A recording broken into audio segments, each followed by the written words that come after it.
Good morning, Mrs. Scott. So I've got on my notes here that you returned from a skiing holiday yesterday where you've hurt your right knee.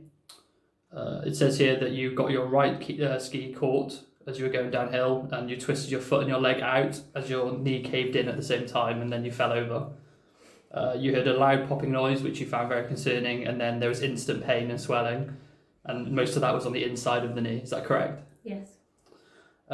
Since then, you've not been able to bear any weight on the leg, and it feels like the knee's going to give out every time you try and step on it. It's very stiff, and you feel sort of catching every time you try and bend your knee or extend it. And there's quite a lot of bruising that's come up more today than it did initially. So if it's okay with you, we'd like to perform some physiological tests just to check which of these ligaments have been affected. Is that okay? Yeah, that's fine.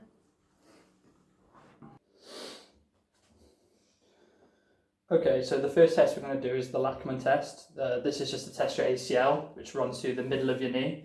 And we're looking to see if it's lax, whether the lower part of the leg moves. So first, if you could just bend your knee to 30 degrees and slightly externally rotate it. Now I'm going to pull the lower leg towards me. Can you let me know if this hurts at all? That was quite painful. Okay, thank you very much. Okay, so the second test we're going to be doing is the valgus test. This is testing the MCL, which is the ligament that runs up the inside of your knee. To do this, I'm going to apply some force to the outside. I'll be looking to see if the MCL can resist this force. If there's any pain, just let me know. That hurts. Okay, thank you very much. So both the tests we've just done suggest that there is damage to the ACL and MCL. When I pulled on them, I felt a lot of laxity, which suggests that there's either torn or partially torn. You also felt a lot of pain, so this is quite likely. I also noticed quite a lot of catching when I was extending and flexing the knee, and this could suggest the meniscus has been damaged, and part of it is just catching when we're trying to move the knee.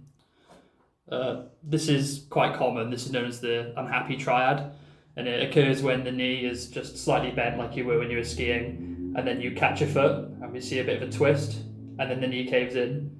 And as you can imagine, the ligaments running through the centre, the ACL, and the ligament on the outside, the MCL, is quite likely to tear in this circumstance. So because of that, we'd like to order an MRI just to see how badly they're damaged and assess exactly what is the issue. Would that be okay? Yeah. Here we've got two MRI scans of different knee joints. On the left is a healthy knee, and on the right is your injured knee. If you look at the arrow, it's pointing to the ACL. This is the anterior cruciate ligament that we believe you've injured. On the left, you can see the ACL is clearly visible with a minimal laxity and a very defined shape. When you compare this to the right one, that you can see that the ACL lacks a defined shape and it's very messy and it's very, very lax. You can also see that there is a much larger gap between the two bones on the injured knee than there is on the healthy one. This is another MRI of your injured knee. Here we're looking at the meniscus, which is the cartilage that protects the two bones in the joint. If you look at where the arrows are pointing, you'll see some black marks. This is where the cartilage is torn and it's sticking up into the joint. And this is likely why the knee was catching when trying to flex and extend it.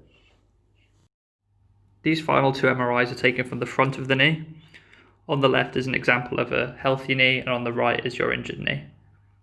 The arrows point to the medial collateral ligament, or MCL, and this is the other ligament that we believe is affected. On the injured knee, you can see that the ligament isn't very tight, and this laxity suggests that there is a tear somewhere. So after having a look at those test results and the MRIs, it's quite likely that you have torn your ACL, MCL, and damaged the cartilage as well. This is quite common though in instances such as yours where the knee is turned out, the three structures get damaged at the same time. So in terms of treatment, the MCL responds quite well to non-surgical treatment. It has quite a lot of blood flow, so heals quite well, usually 6 to 8 weeks by itself. However, the ACL and meniscus tend not to. They have a lot worse blood supply, so they do normally require surgery. Because you're a young, active person, it's probably recommended that you get these two fixed, especially if you like skiing, running. The knee will be quite unstable without these. Most people who decide not to get the surgery end up having to get it within 5 years because they have a lot of knee instability and it does increase the chance of osteoarthritis. Usually this takes around 6 to 9 months to heal fully, but of course it's your decision whether or not you want surgery. What happens in the surgery? Well, usually we'll perform keyhole surgery, and this is when we make 2 small incisions on the knee and then operate through those as opposed to opening up the whole knee joint. We do this because it reduces the risk of infection and helps the wounds to heal a lot better. When operating on the meniscus, we'll trim the debris that's sticking up into the knee, and then hopefully that'll help the knee move smoother and stop it catching like it was during the tests. For the ACL, because yours was so badly damaged, it's likely we'll have to take a graft from either the hamstring or the patella, which is the kneecap tendon, and then we'll use that to reattach the ligament. Are you still happy to go ahead with the surgery? Yes. Okay, so we'll organise the operation for in 2 to 3 weeks' time. This will give time for the swelling to die down.